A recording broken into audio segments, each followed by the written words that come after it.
The morning mist shrouded the streets of Boston as the city slowly awoke. In the kitchen of Loiseau Landau on Newbury Street, my day had already begun as I carefully rolled out dough. I glanced out the window. The people walking along the street seemed to move faster with each passing day. Thanksgiving was approaching. "Mom, I did it." I turned around at the sound of the voice behind me and found my son, Lucas, proudly displaying the cupcake he had just decorated. It was such a delicate creation. It seemed impossible that it had been made by someone only 8 years old. "It's wonderful, Lucas," I smiled, stroking his head. Saturday mornings had become our special time to bake together. My husband, William, had left early again for a meeting with clients. As sales director at Turner Enterprises, his work knew no holidays. He was responsible for a large portion of the company's revenue. "Rachel, today's croissants were perfect." Jennifer, one of our employees, poked her head into the kitchen with obvious excitement. More than half of the croissants had been sold in just an hour since opening. We had recently been featured in the notable bakeries section of the Boston Globe, which brought us even more customers. We were all happy, although overwhelmed by the number of people lining up early in the morning to try our products. For me, having grown up as the daughter of a single mother in a low-income neighborhood in South Boston, this success felt like a dream come true. I worked tirelessly to obtain a scholarship to pastry school, gained experience in a luxury hotel, and finally achieved my goal of having my own shop. When Lucas gets home from school, he always goes straight to the kitchen, does his homework there, and occasionally helps me with the baking. At a recent parent-teacher meeting, during the presentation of his dreams for the future, he confidently announced that he wanted to be a pastry chef like his mom. His teacher praised him, saying he was a caring child who helped unite his class. William's work was also going well. He told me that the important real estate development deal he closed last week would contribute significantly to meeting the company's sales targets for the year. William's skills in leading his team while seeking new business opportunities were highly valued both inside and outside the company. However, not everyone celebrated our success. "Marrying someone of your status is a disgrace to our family." I still vividly remember those words from my mother-in-law, Patricia, when William announced our marriage. For her, the CEO of Turner Enterprises and a prominent figure in Boston's high society, her son marrying someone from a low-income neighborhood was unacceptable. Although she attended our wedding, her classist attitude never changed, not even when Lucas was born. While she showered her other grandchildren with affection, she treated him with coldness. At society events, she behaved as if we didn't even exist, creating uncomfortable moments for those around us. Lately, her hostility had worsened. At Lucas's birthday party last month, she didn't even show up, despite our invitation. Later, when Lucas saw her, she remarked with disdain that expensive gifts are not suitable for a child with a mother from the slums. The memory of the sadness on my son's face that day still breaks my heart. Yesterday, we received an invitation to Thanksgiving dinner, the traditional annual Turner gathering. Like every year around this time, the tension was palpable. "You don't have to go," William told me, but I shook my head. "I want to get along with Grandma," Lucas said during dinner, hope in his eyes. I couldn't ignore such a pure desire. "Let's go," I decided.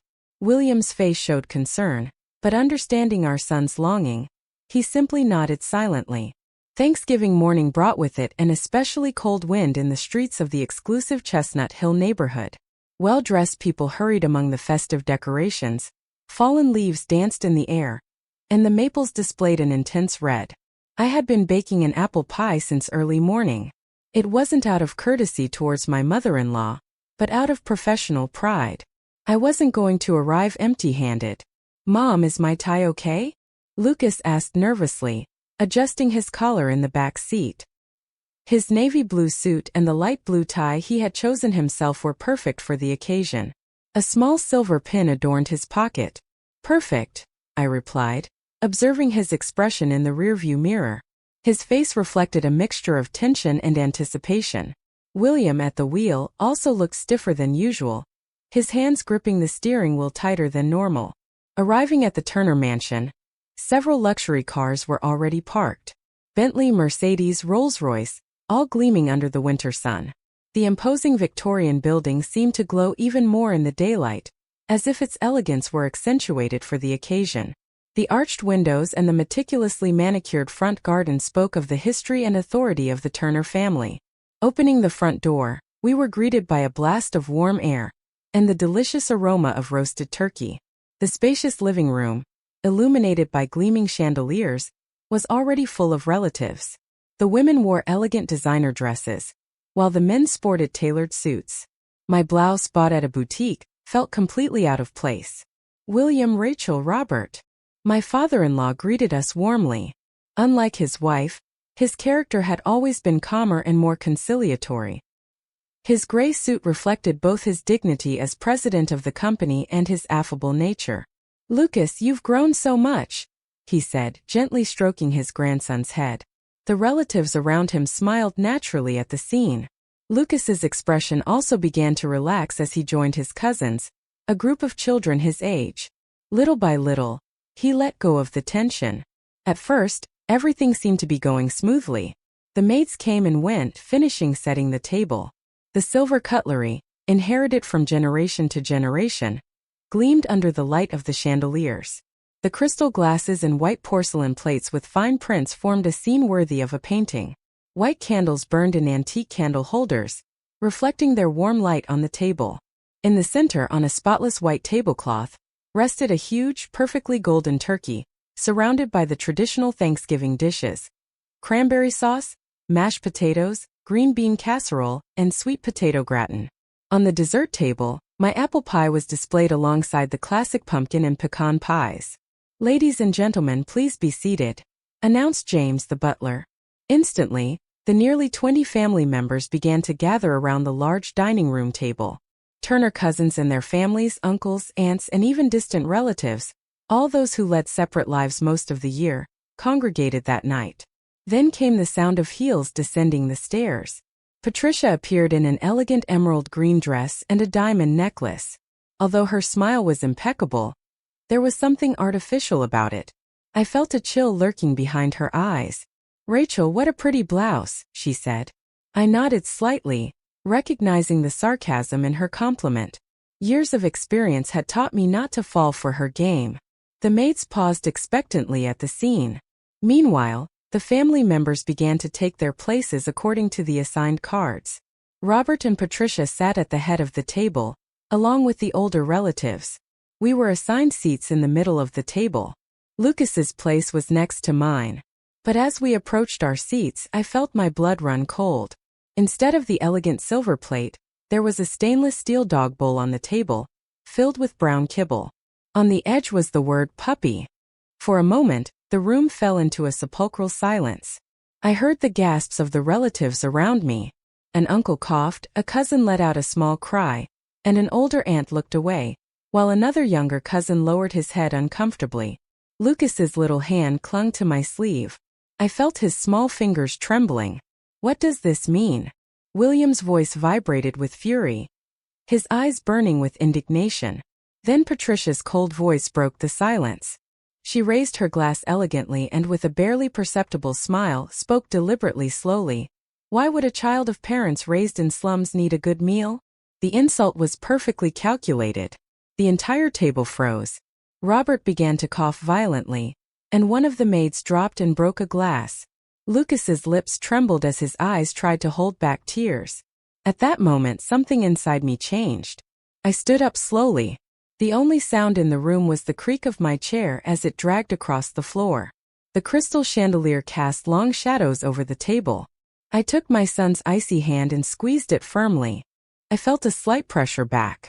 Without a word, we turned and left our seats behind. I heard William stand up too. His furious breathing filled my ears. Our footsteps echoed on the marble as we made our way to the entrance. When I opened the door, a gust of cold air hit our cheeks. I helped my son into the back seat of the car. From inside the mansion, I heard chaotic voices. The aunt's criticisms, the uncomfortable murmurs of the younger cousins, Robert's agitated shouts. But no one came after us. No one tried to stop us. As we got into the car, I saw Lucas tremble slightly through the windshield. I took one last look at the luxurious mansion. On the second floor, behind the lace curtains, several faces watched us silently. Curious eyes followed us from a distance. The sound of the engine broke the tense stillness of Thanksgiving Day. The drive home was silent. No one uttered a single word, only the noise of the engine cutting through the icy night air. Lucas kept trembling in the back seat. The streetlights illuminated his tired reflection in the car window. Upon entering our house, the warmth of home failed to dispel the cold shadow that humiliation had left in our hearts. The living room lights, normally warm and welcoming, seemed to cast strange shadows that night. "Lucas, come on, I'll take you to the bathroom," I said softly, putting my arm around him. He nodded silently, still unable to find the courage to speak. I helped him take off his new suit, the one he had so eagerly chosen for the occasion. I felt his small back tremble occasionally. The thin fabric of his pajamas, which should have reflected his excitement and childish energy, now only conveyed his anguish. I couldn't stop thinking about what had happened that night. Why did she have to be so cruel to an innocent child? Hot steam filled the bathroom as I gently washed his back. Lucas, normally talkative, remained absolutely silent. That silence squeezed my heart. When we left the bathroom, he seemed to have regained some composure. After putting on his pajamas, I knelt in front of him as he sat on the bed. I watched his expression as I carefully dried his damp hair. "I'm sorry, Mom," he whispered suddenly. His words gripped my heart like a fist. "You didn't do anything wrong," I said, hugging him tightly. The tears I had been holding back overflowed. His small body trembled against mine, his choked sobs soaking my chest. "I just wanted to get along with Grandma." I slowly rubbed his back as he dried his tears with the back of his hand. I sat next to him and began to read him his usual bedtime story. Exhausted, he fell asleep before I finished the story. Even with traces of tears on his sleeping face, his breathing was calm. I kissed his forehead and was about to leave the room when I heard a faint murmur. "Mom." At his voice, I clenched my fists tightly. No matter what, I would protect my son. That determination solidified within me. Leaving the room, I found William in the living room. He was sitting with his eyes fixed on his cell phone. His expression reflected a rage I had never seen in him before. It was as if I were seeing another person, a side of my husband that had never come to light. "I'm never going to forgive that woman," he growled in a low voice. His fist trembled with rage on the coffee table. Company documents were scattered in complete disarray. "William, I've had enough." He stood up abruptly and dialed his mother's number. I didn't stop him. That confrontation was inevitable. The sound of the dial tone seemed louder than normal. "Why?" William said as soon as Patricia answered. "Mother, why did you do this?" From the other end of the line, her voice filtered through with her usual arrogance. Between excuses and justifications, "Did you think it was a joke?" William raised his voice, veins bulging in his neck. "How can you call something so cruel a joke? You did this to an 8-year-old child." His fury was palpable. "Listen to me carefully." His tone was sharp, icy. "As of today, our family relationship is over." There was a silence before his last sentence. "And tomorrow I resign from the company. You're not going to control us anymore." Patricia's voice changed. It no longer sounded haughty, now it was distressed. But William didn't let her finish. He hung up. His hand still trembled slightly. With a deep sigh, he turned to look at me. His eyes reflected determination, although fatigue was etched on his forehead. "I'm sorry, Rachel, for putting you through this, you and our son." "You didn't do anything wrong," I replied with the same words I had said to Lucas. I gently took his hand and he squeezed it firmly. That night, William didn't stop making calls until late. First, he explained the situation to his trusted subordinates. To his surprise, many showed a willingness to follow him. They, too, had been accumulating resentment against Patricia's tyrannical management. "Mr. William, I'm with you," said Tom Watson, a veteran of the sales department with determination. "I'm going to submit my resignation too. We're going to work together in the new company," declared Sarah, a promising young member of the team without hesitation. Words of encouragement continued to arrive, and William's expression began to soften. Then came the confidential conversations with key clients. Despite the hour, many important companies answered his calls. Those who trusted his talent did not hesitate to show support. We definitely want to continue working with you after your independence, assured the CEO of the Johnson Group, Boston's largest developer. Those words gave us hope. As the night progressed, the path to independence became increasingly clear. The next morning, the changes were already being felt at Turner Enterprises headquarters.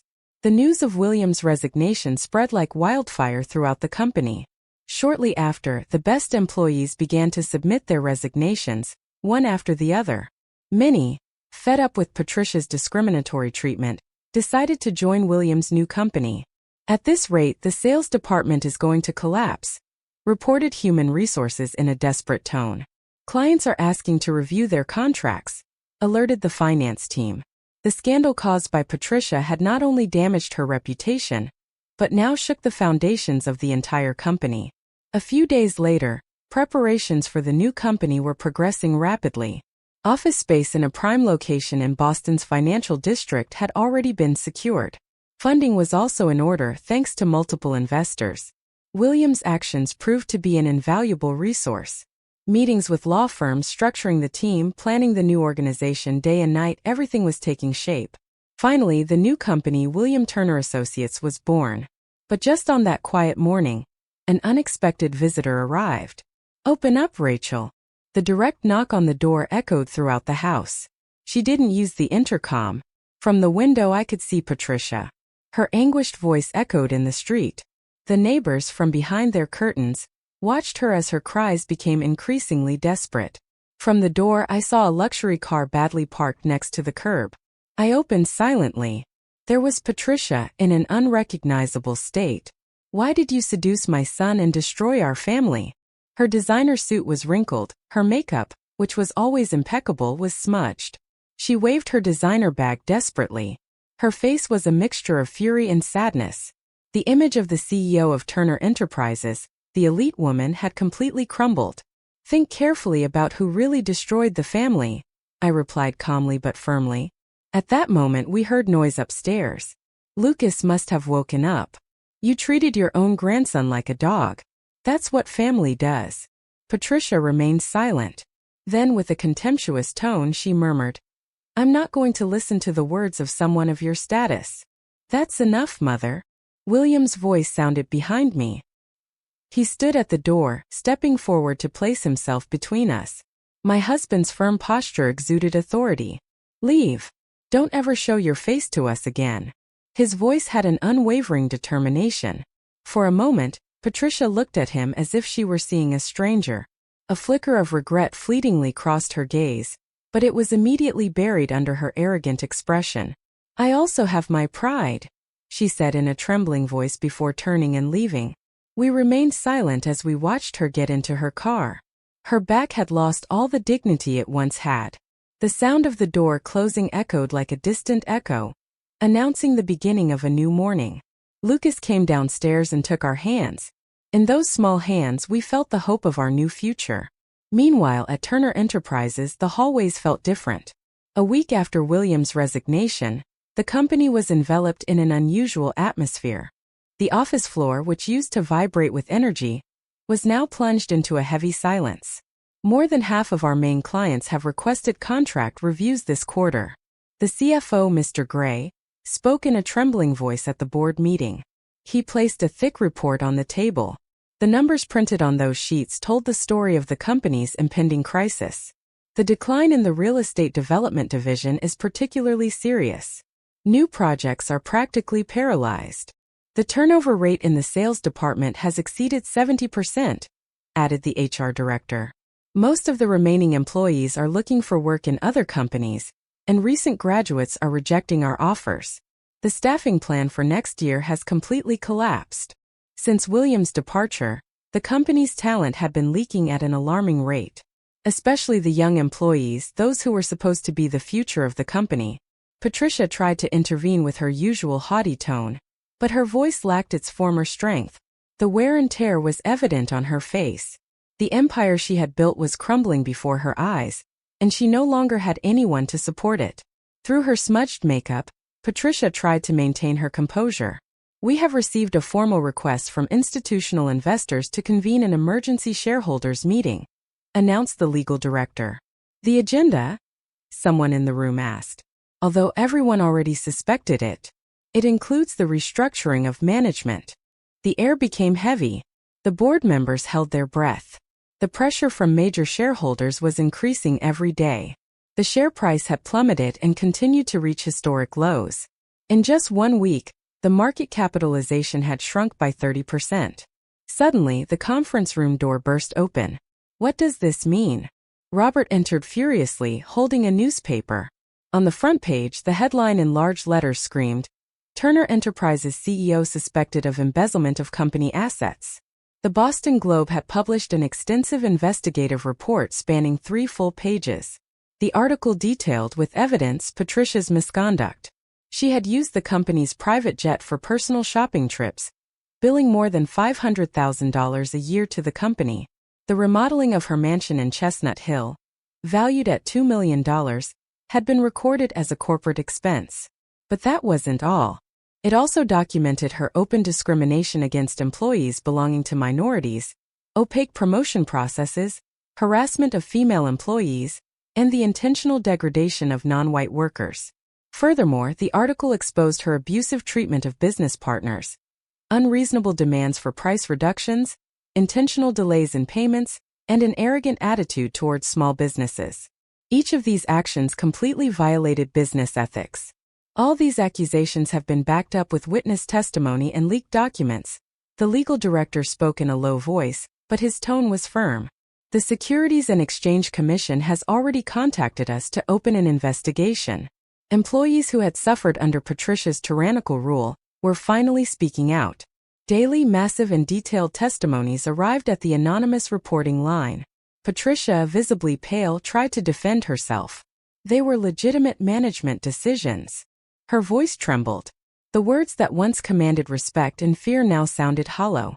Even in her desperation, there was no longer any trace of the powerful woman who once ruled Turner Enterprises. Patricia's suit no longer had the air of someone who possessed power. Then Robert spoke gravely. The atmosphere in the conference room froze instantly. Patricia will resign as CEO, Robert said. The room fell completely silent. Not only that, you will leave the company completely. It's enough. We can't allow the company's reputation to be further damaged. His voice, known for its gentle temperament, now displayed a firm and unwavering attitude. His eyes reflected years of regret and a new determination. Clear out your office immediately, he ordered. While security personnel were at her side, Patricia began to silently pack her belongings. Her figure no longer showed any trace of the imposing empress she had been. In her place appeared a tired middle-aged woman. Her hands trembled slightly as she put documents into her expensive Birkin bag. The next day, an emergency meeting was held with all employees at Turner Enterprises headquarters. The Great Hall was filled with an atmosphere charged with anxiety and anticipation. I assume full authority, Robert said, his voice echoing in the silent hall. We will completely reform our discriminatory management policies and build a new system where all employees are evaluated fairly. He paused to take a breath. We will implement transparency and promotion criteria, review the compensation system, and establish a diversity promotion committee. Applause began to rise timidly among those present. I want to sincerely apologize to my son William. My lack of proper supervision has caused deep wounds to him and his family. His words caused a small stir in the hall. Many employees seemed to feel that finally something real was changing in the company. Following the father's apology, the market also responded positively to the announcement of the new system. The share price began to show signs of recovery, rising around 15% from its lowest point. Even estranged business partners began to express the desire to repair relations. The development of new internal systems progressed rapidly. A complete review of discriminatory personnel evaluations was carried out, childcare and nursing support systems were improved, and the hiring of minorities was actively promoted. These initiatives received wide coverage in industry newspapers. Meanwhile, William Turner Associates had a promising start. Just 1 month after its creation, they had already secured several major projects, including the large development project with the Johnson Group, whose contract value reached $50 million. We did it, exclaimed Tom Watson, a former subordinate of William and now his right-hand man. His eyes shone with an unprecedented brilliance. This development project on the Boston waterfront had caught the attention of the industry. The new company's office was full of talented and energetic staff who had transferred from Turner Enterprises, working enthusiastically in their new environment. The growth of young employees was particularly notable, constantly generating new ideas in their free environment. Industry newspapers reported favorably on William's independence, seeing it as a breath of fresh air for the real estate industry. His management philosophy, especially his emphasis on employee diversity, was highly valued. His name quickly became known throughout the industry as a new-era real estate developer. One day an email arrived from Robert. "Son, I feel terrible as your father. If possible, I would like to talk about the company and, more importantly, about the family." His words reflected a father's sincere desire to break the silence. The attached article suggested the possibility of collaboration between both companies. William spent a long time considering his response. He no longer felt hatred or anger, only the desire to build a new relationship. Finally, he wrote a short message. "Are you free Sunday afternoon? Lucas wants to see you." This small step marked the beginning of a new dialogue. And it was also the beginning of a slow healing for a deeply wounded family. From outside the window, the Boston winter sun silently illuminated the city. The light shone softly as if blessing the dawn of a new era. The streets of Boston were adorned with Christmas decorations a month after the Thanksgiving incident. Cold winds stirred the illuminated street trees while Newbury Street filled with Christmas shoppers. The interior of Loiseau Landau was more lively than usual, with long lines forming for seasonal specialties like Stollen and Christmas bread. "Mom, you're in the newspaper again," Lucas shouted excitedly from the back of the store. My store had appeared in the Boston Globe as the most notable bakery of the year. The article highly praised our product line, which added creativity to traditional recipes, and the warm atmosphere of the store. Meanwhile, in the exclusive Chestnut Hill neighborhood, a moving truck drove away silently. Patricia was forced to leave the mansion where she had lived for so many years. The drastic drop in income after her resignation as CEO, and her complete social exile left her alone.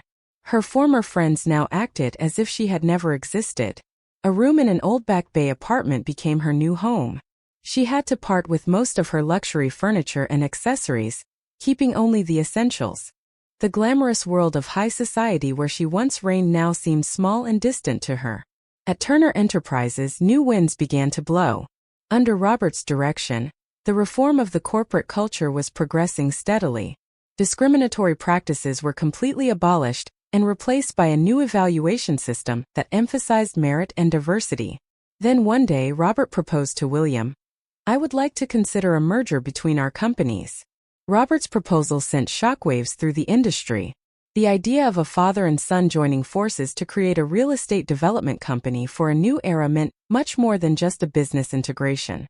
Turner and Turner Associates, the new name of the company, reflected their determination to overcome the conflicts of the past and build a new future.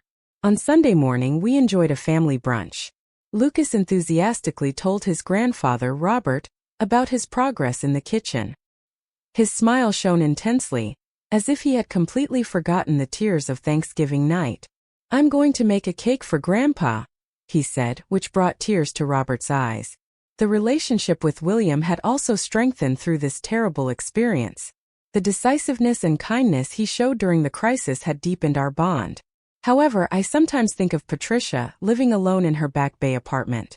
They say she sits by the window on holiday afternoons, watching families pass by on the street while holding an expensive glass of wine. She stays there, quietly reflecting on her former glory, while the bright Christmas lights decorate the city. Everything had changed, and something new was about to begin.